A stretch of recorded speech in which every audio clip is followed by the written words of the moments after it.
yang lainnya juga ini bisa diikuti oleh tenaga-tenaga pengajar yang lainnya untuk peningkatan mutu pendidikan kedepannya. Dan dalam kesempatan ini mudah-mudahan apa yang akan disampaikan oleh Ida ini akan mentransferkan segala pengetahuan, pengalaman, kemampuan dan lain sebagainya kepada kita semua. Ini sesuai dengan boleh dikatakan motor. Bismillahirrahmanirrahim. Assalamualaikum warahmatullahi wabarakatuh. Alhamdulillah, bersyukur kepada Allah Subhanahu wa Ta'ala atas rahmat dan karunia-Nya pada hari ini kita bisa bersilaturahmi di sini. Kami ucapkan terima kasih buat Ibu Kepala Sekolah Kampung beserta guru-guru yang sudah sudi kiranya memenuhi undangan kami, yang undangan itu tidak diminumkan dan tidak dimakan. Jadi hanya mengundang saja dengan segala kerendahan hati. Saya mau berbagi pengalaman selama hampir mau 3 bulan mengikuti program guru juga dari Salatiga, Salatiga, beberapa kepala sekolah kami serta rekan guru dan segala yang sekolah, kami ucapkan terima kasih. Bapak Ibu, waktunya tidak lama karena tidak akan banyak menyampaikan hal yang sekiranya tidak dimengerti. Jadi kenapa saya ini bukan inisiatif saya sebagai calon guru penggerak, tapi tuntutan memang harus melakukan ini. Salah satunya setelah saya melewati satu modul dan 3 anaknya, jadi di modul 1 sampai modul 1-4, dan sekarang sudah maju ke modul 2-1. Di modul terakhir itu ada harus berbagi ke komunitas praktisi. Nah, komunitas praktisi itu ya kita sebagai pendidik. Saya sangat bingung sebetulnya karena KKG-nya tidak jalan, Pak. KKG tidak jalan di kita. Jadi seharusnya begitu ada hal yang harus diinformasikan, mestinya kan ke gugus, gitu ya. Kalau untuk bukan negara, gugus 1 sudah jalan. Pak Deden dengan Pak Yadi mereka sudah jalan, dan tanggal 12 katanya mereka mau mengadakan komunitas praktisi dan banyak yang hadir. Nah kalau untuk gugus, kita tuh gugus 2, tapi alhamdulillah Cigadang juga gugus 2 ya Pak. Gugus 2 alhamdulillah sudah bisa hadir walaupun tidak banyak. Gugus 3 sekarang juga gugus 3 sedang melaksanakan bakti dari saya. Bapak Ibu, sampai hari ini perjalanan saya ke guru penggerak memang cukup berat. Bukan menakut-nakuti, tapi memang berat. Terutama kesiapan mental, kesehatan. Ya, kesehatan. Jadi tugasnya memang sangat banyak. Mau mundur bagaimana, mau maju pun bagaimana, ya akhirnya dengan kesabaran, alhamdulillah bisa berjalan. Alhamdulillah teman-teman di sini sangat mendukung, dan sekalipun capek, sekalipun banyak tantangan, tapi banyak sukanya. Jadi ternyata banyak ilmu yang selama ini kita sudah melaksanakan tapi tidak tahu namanya. Selama ini kita belum melaksanakan, selama ini kita melaksanakan tapi dengan hal yang salah, gitu. Jadi di guru penggerak sangatlah banyak sekali ilmu yang didapat, bahkan saya sendiri merasa tertampar. Terus apa saja jadi guru selama ini? Dengan belajar baru maju 3 bulan, banyak sekali hal-hal yang bisa direfleksikan ke diri pribadi. Terus apa? Kita itu berdiri sebagai apa? Nah di sini di modul ini adalah tugas modul 1.4 yang nanti saya mau upload di tanggal 21, yaitu saya harus dituntut berbagi. Saya ditanya terus, Ibu Ida kapan mau berbagi ke teman sejalan? Harus berbagi, harus. Kalau saya insya Allah siap, tapi yang mau menerimanya ada tidak? Nah itu, yang mau menerima ilmu ada tidak, gitu kan ya? Jadi mereka kalau diajak untuk mencari ilmu kan biasanya susah. Jadi Bapak Ibu jangan dilihat dari mana ini datang pembicaraan, jangan melihat siapa orangnya, tapi lihatlah atau dapatkan nanti apa yang saya informasikan. Karena semata-mata saya juga ini tetap masih belajar. Ini judulnya coaching. Saya sebetulnya kalau coaching itu belakang. Coaching itu kan pelatih ya, lebih ke pelatih harus profesional. Jadi saya lebih ke sharing aja, kita berbagi pengalaman, berbagi info, bagaimana seharusnya kita menghadapi siswa.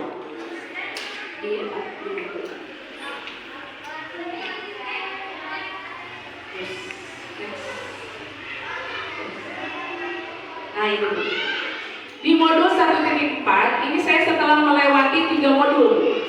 Tapi untuk yang 3 modul saya tidak akan informasikan, sekilas saja saya informasikan. Di modul 1.1 yaitu tentang pemahaman filosofi Ki Hajar Dewantara. Seperti yang kita tahu bahwa Bapak Pendidikan Nasional itu kan Bapak Ki Hajar Dewantara. Ya. Nah, salah satu yang menurut pemahaman beliau, bagaimana kita seharusnya menghadapi siswa. Jadi di pemahaman filosofi Ki Hajar Dewantara, ketika kita menghadapi siswa itu kita harus berhamba pada siswa. Nah, Ibu Sundawi pasti masih hangat-hangat itu karena di PPG itu pasti ada. Ya, harus berhamba pada siswa, berpihak pada murid. Artinya begini Bu, selama ini kalau kita ngajar, kita cuma ngajar satu arah. Betul tidak Bu? Kita sharing aja. Ibu kalau mengajar, kita mengajar materi, sampaikan anak harus bisa, begitu kan? Tanpa kita melihat bagaimana kemampuan mereka, tanpa kita melihat dari mana mereka datang. Ya tidak? Berjalan hanya satu arah saja. Ditanya langsung, kamu bisa tidak? Kalau tidak bisa kita kasih nilai jelek. Kalau bisa, bagus. Nah, sekarang saya berbagi ilmu, Ibu tidak begitu kepada siswa. Kita menginformasikan ilmu itu sesuaikan dengan kemampuan mereka. Kita tidak pernah tahu mereka itu berangkat dari rumah tadinya nangis dulu, kan? Tidak ada uang jajan atau mungkin belum sarapan, atau mungkin orang tuanya sedang sakit. Nah itu. Jadi kita tidak memaksakan, jangan menjadi seorang guru yang otoriter. Jadi jangan otoriter. Jadi lihat dulu, oh ini anak itu bagaimana. Kita berpihak dulu kepada mereka. Sehatkah kamu? Bagaimana hari ini kamu sehat? Sudah sarapan? Bagaimana keadaan orang tuamu, saudara? Bisa saja mereka lagi sedih tapi tetap memaksakan ke sekolah. Bisa saja mereka lagi kurang sehat memaksakan ke sekolah. Itu yang pertama. Dari gambaran atau garis besar dari pemahaman filosofi Ki Hajar Dewantara, yang pertama itu adalah berpihak kepada murid. Ibu, Bapak, dari sekarang jangan dibiasakan memarahi murid. Karena ada tahapannya untuk memarahi. Kita berangkat dari rumah dengan berbagai banyak masalah juga di rumah, menghadapi mereka. Bersihkan hati, sabar, dan sabar. Nah, di budaya positif, pokok bahasan yang akan saya sampaikan, yang pertama yaitu tentang disiplin positif dan nilai-nilai kebajikan universal. Apa yang dimaksud dengan disiplin positif? Disiplin positif itu adalah memotivasi siswa atau murid untuk melakukan hal-hal yang baik, yang dipercaya itu akan menimbulkan kebajikan. Contoh kecil, disiplin positif. Datang mengucapkan salam, bersalaman sama guru, bersalaman sama temannya, itu juga disiplin positif. Sebetulnya kita sudah melakukan, tapi kita tidak tahu kalau itu namanya disiplin positif dan nilai-nilai kebajikan universal. Di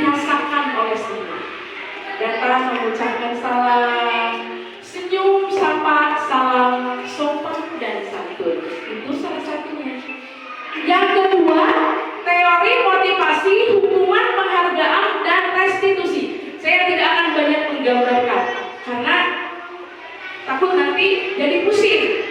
Teori motivasi, hukuman, dan penghargaan, dan restitusi saya akan sampaikan secara real saja.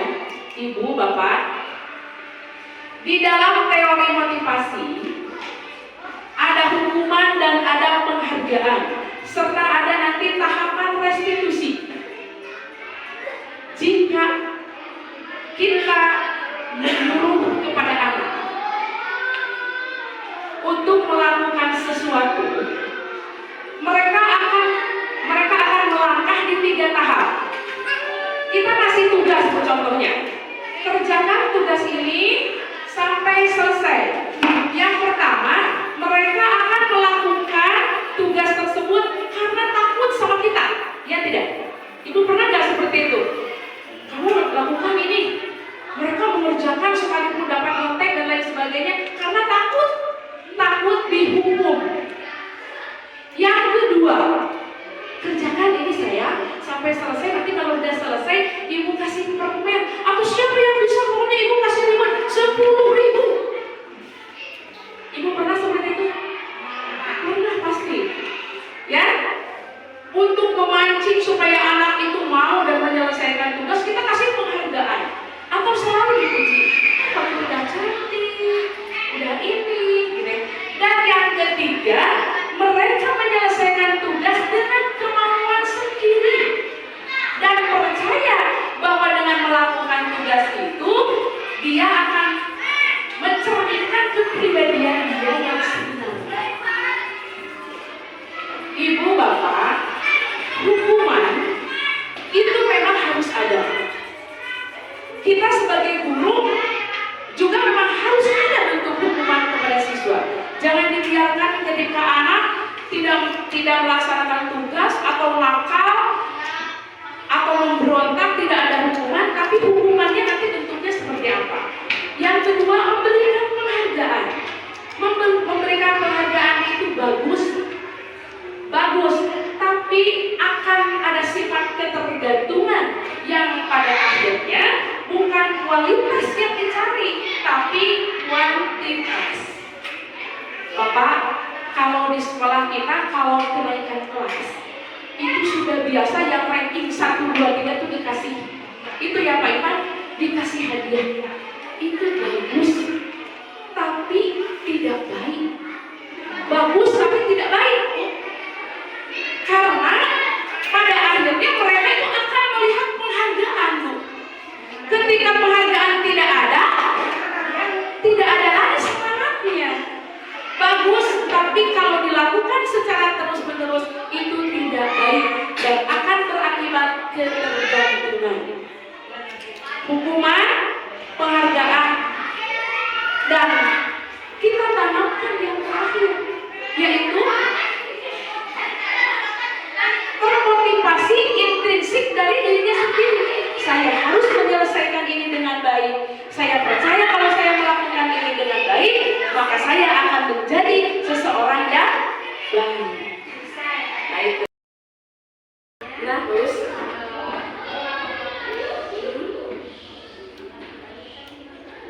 Bagus. Yang dikhawatirkan dia untuk memenuhi kebutuhan. Ketika ada yang mencuri banyak punya kasus di sini juga ada.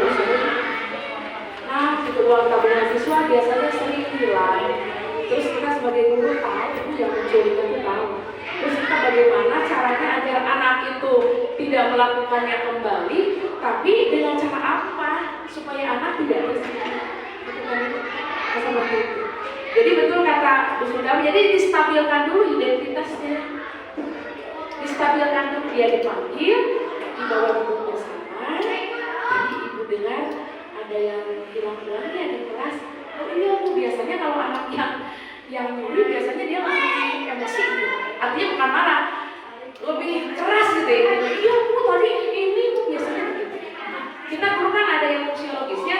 Ya benar, bagaimanapun kita punya ilmu psikologis ya. Guru itu dari tatapan mata anak yang bohong dan tidak bohong itu dari pasti sudah pernah belajar seperti itu. Jadi tahu lah Jadi stabilkan dulu identitasnya. Kamu tahu nggak kalau mencuri itu tidak baik? Nah, bisa jadi kalau ibu sering kejadian di kelas banyak yang mencuri, jadikan keyakinan keras. Artinya di saat waktu istirahat tidak boleh ada yang di dalam kelas, itu keyakinan. Nah, kalau ada yang di dalam kelas, terkecuali yang sakit mungkin ya, kalau ada kehilangan, konsekuensinya guru akan bertanya ke anak yang ada di kelas. Berarti jadikan keyakinan kelas saja.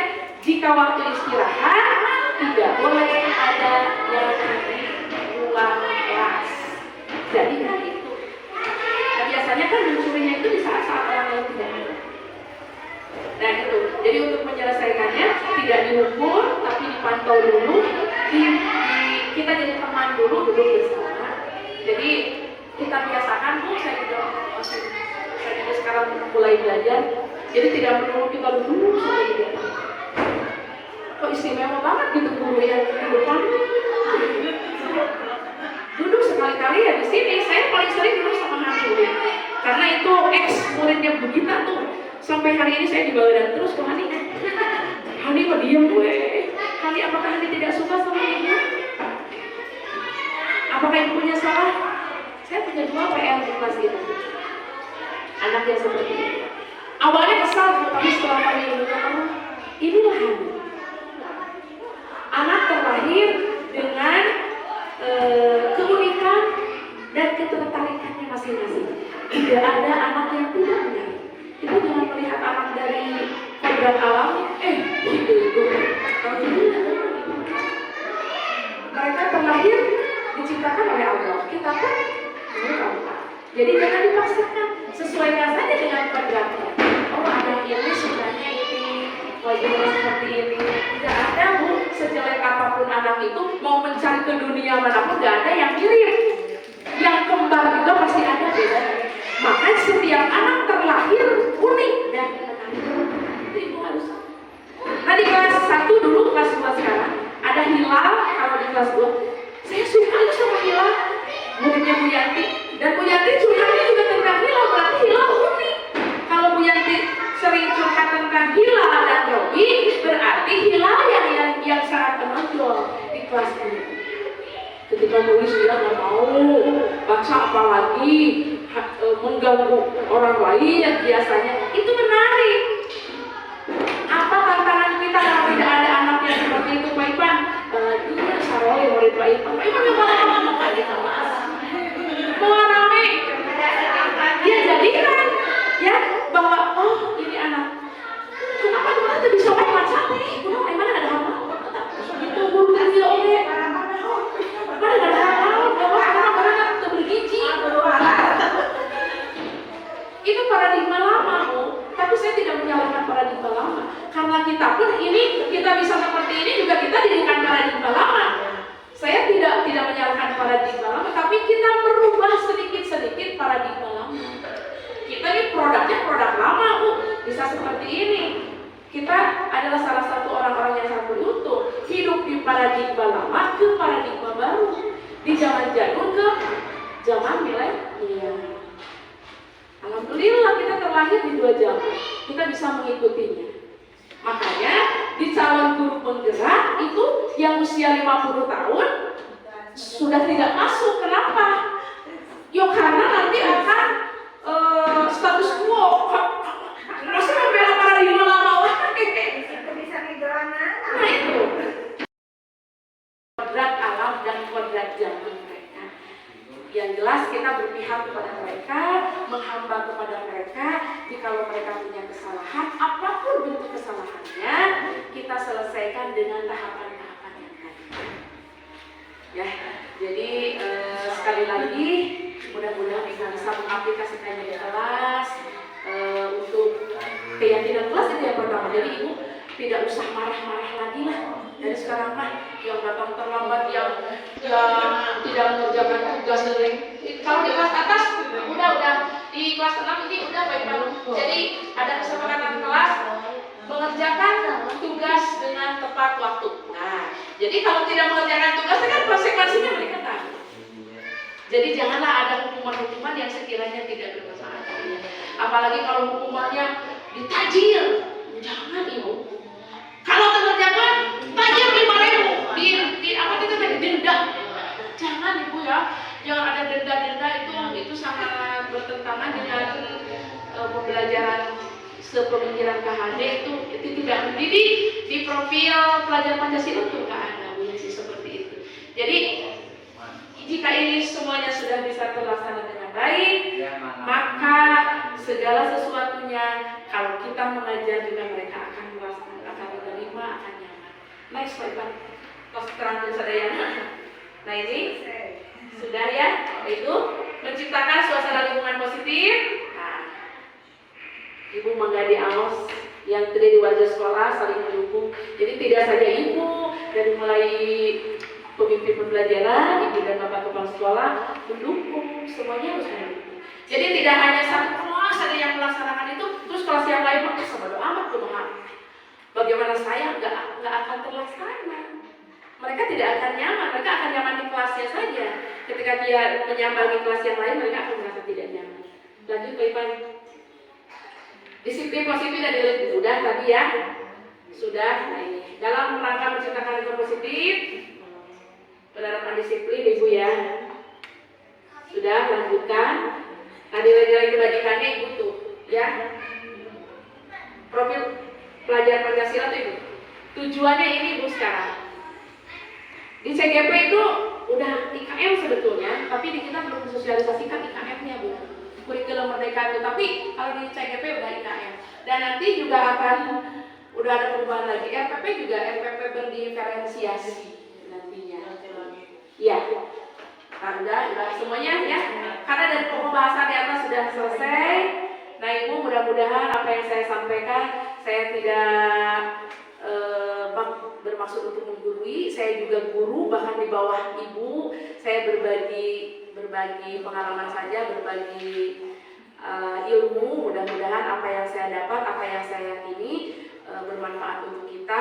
Dan ini tidak saja diterapkan di sekolah, kalau kita sudah bisa menciptakan kebiasaan baik di kelas, di sekolah, maka kebiasaan itu akan terbawa ke rumah. Nah akhirnya nanti kita bisa bermitra dengan orang tua, bagaimana Ibu, putra Ibu ketika bangun tidur, bagaimana sarapannya, bagaimana dengan uang jajannya, bagaimana dengan bahasanya. Nah itu, jadi ditanyakan Bu, nanti ketika kita sudah membuat keyakinan kelas, tanyakan itu ini berkelanjutan nanti ke orang-orang. Mudah-mudahan ini bisa dilaksanakan seluruhnya dari mulai kelas 1 sampai kelas 6, yang mudah-mudahan nyaman. Jadi kita mulai saja dari diri kita Bu ya. Dari diri kita, karena walau bagaimanapun kita yang memberi contoh kan kita juga sama aja Bu, kita melakukan sesuatu hal itu karena takut dihukum, malu sama kepala sekolah kah, atau takut dihukum, yang kedua mau dihargai, mau dipuji, wah ini si ibu ini rajin ini gitu. Yang ketiga kita meyakini kembali ke diri kita bahwa kita melakukan itu adalah untuk kebaikan kita di masa yang akan datang. Jadi mudah-mudahan kita berusaha untuk menjadi guru yang baik, bisa dicontoh, bisa menjadi suri tauladan, dan mudah-mudahan menjadi ibadah. Karena yakin doa yang sangat mustajab itu dari anak-anak. Karena anak-anak itu mempunyai dosa, mudah-mudahan apa yang kita sampaikan sekecil apapun menjadi amal ibadah. Itu kebaikan. Hatur nuhun, teu dituangkeun, teu dileungkeun, hanya dikasih materi saja. Mudah-mudahan di sekolah Bapak Ibu bisa diterapkan, Bu Sudawi bisa berkolaborasi ya dengan teman yang lain, Ibu Yani juga bisa diinfokan ke teman-teman yang care aja yang mau sama kita, dan mudah-mudahan berkah untuk semua. Terima kasih, mohon maaf apabila ada kesalahan.